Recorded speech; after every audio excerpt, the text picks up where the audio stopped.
Let us now look into our next question. Consider the following data fields and methods. So we have to look into this method and assume that mat2d is a 2D, two-dimensional array shown to the right. See over here. What is returned as the result of the call rect2d 3, 2? Okay, so what we have to do is we have to call this method with the parameters 3, 2. So let me note it down. Rect 2d 3, 2. So we will try to make a call to this method. Now see, this method has an if condition inside it, which checks whether the row is equal to 0 or column equals to 0. In our case, nothing is true. So what we will do, we will skip this if condition and go to the else part. Now, what does else part do? It returns mat2d row call. So in this mat2d, we will return 3, 2. What is the value at 3, 2? 3, 2. So 34 is the value, correct?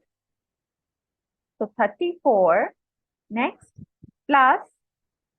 So here we are making a recursive call to this method with the parameters, with the new parameters basically. So rect 2d, what are the parameters?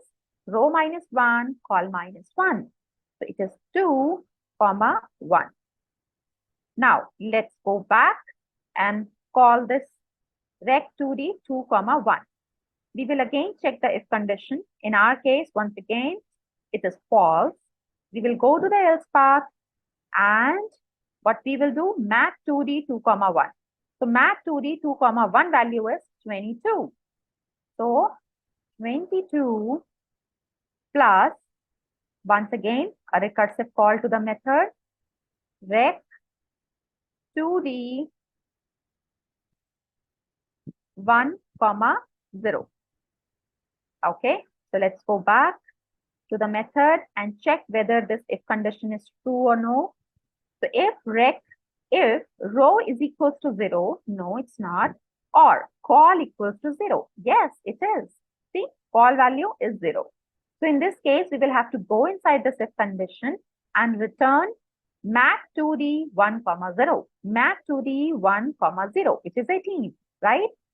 So 18, correct? Now, what we have to do, we will try to iterate it back to get the final result. So rect 2d value is 18, correct? So 22 plus 18 is equals to 40. Okay, so now the value of rect 2d is 40.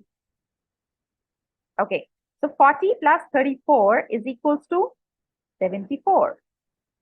So finally, we got the value of rect 2d 3, 2, which is 74. So let us see. Oh yes, we have this value in our very first option, which is option A. So we will mark it as the correct option.